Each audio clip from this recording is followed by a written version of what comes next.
বিধানসভা নির্বাচন পরবর্তী পশ্চিমবঙ্গের বিভিন্ন স্থানে সহিংসতা ছড়িয়ে পড়েছে।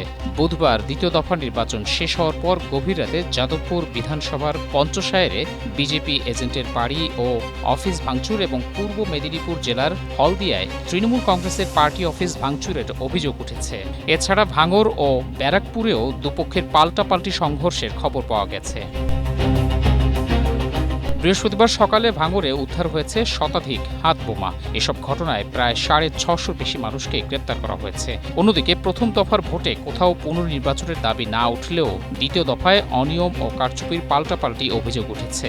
শেষ দফায় দক্ষিণ 24 পরগনা থেকে একযোগে 77টি বুথে ফের ভোটের দাবি তোলা হয়েছে। নির্বাচন কমিশনের কাছে বেশিরভাগ অভিযোগই দেওয়া হয়েছে কেন্দ্রীয় ক্ষমতাসীন দল বিজেপির পক্ষ থেকে। মমতা ব্যানার্জি এবং তৃণমূলের দুষ্কৃতীদের দল, তৃণমূল তো ভদ্রলোকের পার্টি নয়, তৃণমূল হয়ে গেছে এখন দুষ্কৃতী আর দুর্নীতিগ্রস্ত মানুষের দল, যাদের ঔদ্ধত্য অ্যারোগেন্স অত্যন্ত বাংলায় চলবে না অন্তত। এবং বাংলার মানুষ তারা নির্ভয়ে তারা গিয়ে যেভাবে ভোট দিয়েছে, আমাদের কাছে সেন্ট্রাল ফোর্স আছে কিন্তু তাদের পাশে তো নেই, কিন্তু তারা যেভাবে সমস্ত কিছু উপেক্ষা করে তারা গিয়ে ভোট দিয়েছে, তাদেরকে আমি স্যালুট জানাই। ওইগুলো তো টেরার এলাকা না, ওইখানে খোকাবাবু যেতে 7-8 লক্ষ ভোটে লুটপাট করে যেত ওখানে তো ব্যাপারই না। এবার যদি আটকে থাকে, কতটা আটকে জানি না, সেলোটেপ মেরে দেওয়া, এগুলো মেরে দেওয়া মানে এখানে ভোট দিও না, বোঝা যাচ্ছে। বিজেপির প্রতীক মানুষ যাতে খুঁজে না পায় সেজন্য ফলতার দুটি কেন্দ্রে ইভিএমে বিজেপির প্রতীকে ব্ল্যাক টেপ লাগানো ছিল বলে গুরুতর অভিযোগ উঠেছে।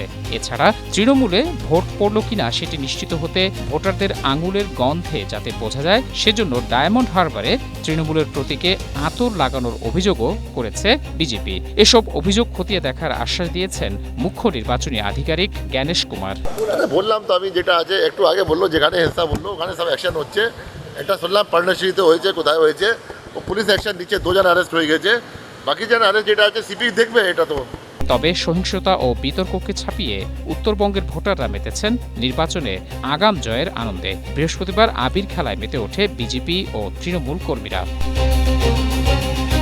এদিকে দ্বিতীয় দফার ভোটে অনিয়মের অভিযোগ ওঠায় কমিশনের নিরপেক্ষতা ও নিরাপত্তা ব্যবস্থা নিয়ে প্রশ্ন উঠেছে। ফলে আগামী 4 মে ভোট গণনার আগে কমিশনের পুনর্নির্বাচনের নির্দেশের দিকে তাকিয়ে রাজনৈতিক মহল।